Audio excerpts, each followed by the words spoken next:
Details చూస్తే దశాబ్ది ఉత్సవాలలో భాగంగా సాగునీటి ప్రగతి కార్యక్రమం కోరుట్ల పట్టణంలోని కావేరీ గార్డెన్స్ లో నీటిపారుదల శాఖ ఆధ్వర్యంలో ఘనంగా నిర్వహించడం జరిగింది। ఈ కార్యక్రమానికి ముఖ్య అతిథిగా కోరుట్ల శాసనసభ్యులు కల్వకుంట్ల విద్యాసాగర్ రావు హాజరయ్యారు। కల్వకుంట్ల విద్యాసాగర్ రావు మాట్లాడుతూ తెలంగాణ రాష్ట్రం ఏర్పడిన తర్వాత ముఖ్యమంత్రి కేసీఆర్ సాగునీరు, వ్యవసాయం, విద్యుత్ రంగాలపై గడిచిన 9 సంవత్సరాలలో అత్యధికంగా ఖర్చు చేశారని తెలిపారు। ఒకవైపు సంక్షేమ కార్యక్రమాలు అద్భుతంగా కొనసాగిస్తూ అభివృద్ధిని కూడా ఎక్కడ ఆపకుండా రాష్ట్రాన్ని ముందుకు సాగిస్తున్నారని కొనియాడారు। తెలంగాణ రాష్ట్రం భారతదేశానికి అన్నం పెడుతుందని తెలిపారు।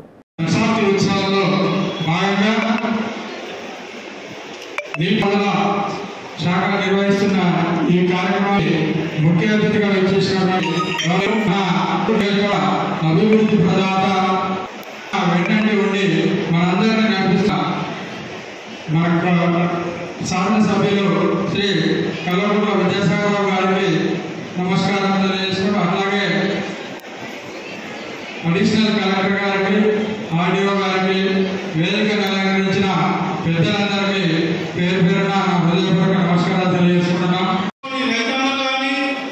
ఇంకా గ్రామాలలో అందరూ సంతోషంగా ఉండి సుభిక్షంగా పంటలు పండించుకుంటే ఇవాళ తెలంగాణ ఇంత మంచి తెలంగాణ లోపల ఇంత అభివృద్ధి చేసింది కాబట్టి ముఖ్యమంత్రి వారి గౌరవనీయులు ముఖ్యమంత్రి గారికే దక్కుతుందని చెప్తున్నాను। ఇంకొక విషయం ఏంటంటే గౌరవనీయులు మన ఎమ్మెల్యే గారు ప్రతినిత్యము తన సొంత పని ఏది పెట్టుకోకుండా ప్రతిరోజు ప్రజల మధ్యనే పొద్దున సాయంత్రము రోజు ఒక ఊరికి వెళ్ళి ఈ ఊళ్ళో ఏం తక్కువ ఉన్నది ప్రజలకు, ఈ ఊళ్ళో ఏం కావాలా, ఆ ఊళ్ళో ఏం కావాలా, మెట్టిపెల్ల ఏం కావాలా, కొట్ల ముచ్చిపెల్ల ఏం కావాలని చెప్పి అభివృద్ధి చేసి ఎంత అభివృద్ధి మనం ముందరికి వచ్చామంటే ఇవాళ మనం చూస్తే ఏర్పడుతుంది।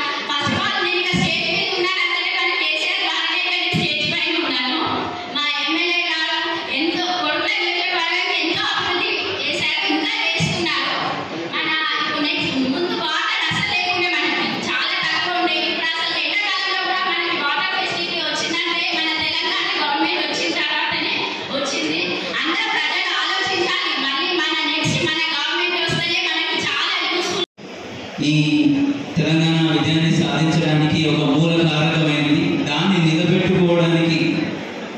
నిలబెట్టుకోవడానికి ఆనరబుల్ సీఎం గారు చేసిన కృషి అంత ఇంత కాదు। మీకు తెలుసు, నీరు రావడం అంటే అంత సింపుల్ విషయం కాదు। అలాంటిది మన కరువు ప్రాంతంలో ఉన్న తెలంగాణ ప్రాంతానికి గోదావరి ఒక కార్నర్లో, కృష్ణా ఒక కార్నర్లో ఉంటుంది। కార్నర్లో ఉంటూ అది డైరెక్ట్గా ఆంధ్రప్రదేశ్కి చేరుకుంటుంది, కానీ ఎప్పుడు కూడా తెలంగాణకు వచ్చింది లేదు। సరే, రావాలనుకున్నా కూడా సింపుల్గా మనం ఒక చిన్న ఒర్ర తీస్తే వాటర్ వస్తాయనే పరిస్థితి కాదు। దాన్ని లిఫ్ట్ చేసిన వాటిని స్టోర్ చేసుకున్న వాటిని పొలాలకి తరలించే విధంగా అంత పెద్ద ప్రాజెక్ట్ని చేయాలంటే అది మామూలు విషయం కాదు। యాజ్ అన్ అడ్మినిస్ట్రేటర్ మాకు పెద్ద ఇన్స్పిరేషన్ ఆనరబుల్ సీఎం గారు।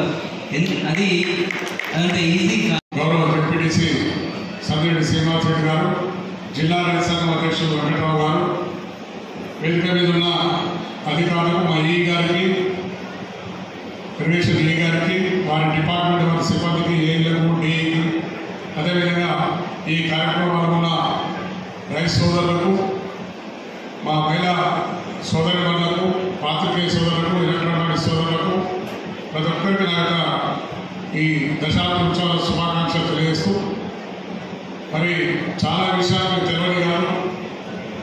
మన ప్రభుత్వం 2014 ఏర్పడిన తర్వాత ఏమీ జరిగిందో తెలుసు। తెలంగాణ ఆవిర్భావం కాగానే ఇమీడియట్గా మొదలుపడేది మన చెరువుల మీద। ఆనాడు కాకతీయ కట్టిన చెరువులన్నీ కూడా గొలుసుకట్టు చెరువు, ఒక చెరువు నుండి ఒక చెరువులో, ఒక చెరువు నుండి ఒక చెరువు పద్ధతిలో గొలుసుకట్టు చెరువు పెట్టారు. ఆ చెరువులన్నీ కూడా నిండిపోయి మట్టితో ఏ ఒక వర్షంగా చెరువు నట్టు ఉంటే ఒకటే 15 రోజులు చెరువు కాలేక పరిస్థితుంది.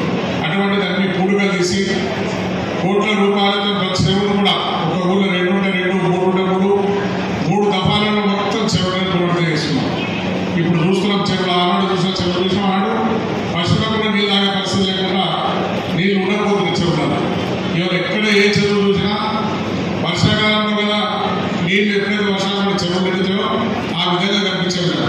రోడ్డు మీద పోతున్న ఆనందంగా కనిపిస్తుంది. ఎందుకంటే ఈ నీళ్లు మనం ఊహించని నీళ్ళు అయితేనే ఇది మనకు చెరువులని అని చెప్పి పెరిగింది ఏదో విధంగా మనం చూస్తున్నాం. ఫస్ట్ దాని తర్వాత తాగునీరు కూడా ఉండాలని చెప్పి తాగునీటి కోసం కూడా మిషన్ కాకతీయతో మనం మిషన్ మీద దర్శించుకున్నాం. మిషన్ కాకతీయ ఇంటింటి నీళ్ళు ఒక సంకల్పం. ఆ సంకల్పంతో ముఖ్యమంత్రి గారు ఇంటిని నీళ్ళిచ్చే కార్యక్రమం చిన్న చిన్న ఎక్కడైనా పైపు లీకేజ్ చిన్న కొన్ని ఇళ్ళలో నీళ్ళు వస్తాయి కావచ్చు, కానీ 100 వాళ్ళు వస్తాయి. ఎక్కడైనా చిన్న మిస్టేక్ ఉన్న అధికారులకు ఎప్పుడో నేను చెప్తున్నాం. ఆ విధంగా మనం తాగడానికి నీళ్ళు ఎప్పుడు ప్రాబ్లం లేకుండా చేసుకోం. ఆ విధంగా అయిన తర్వాత ఎక్కడైతే ఎస్ఆర్ఎస్ మీద నుంచి మన మహారాష్ట్ర నుంచి నీళ్ళు రావాలి కనుక బాబ్లీ ప్రాజెక్టు పెట్టి మనం నీళ్ళు రావాలని చేసిన విషయం అందరూ తెలుసు. ఏదో తప్పులని ఏదో కొట్లాడాలని వాళ్ళతో పాటు మహారాష్ట్రలోని అయినా నిండకపోతే ఏం చేయాలి, ఎస్ఆర్ఎస్ ఒకవేళ నిండకపోతే ఏం చేయాలని చెప్పి ఏదైతే కాళేశ్వరం ప్రాజెక్టు పెట్టి రివర్స్ పంపింగ్ మనం ఊహించలేదు.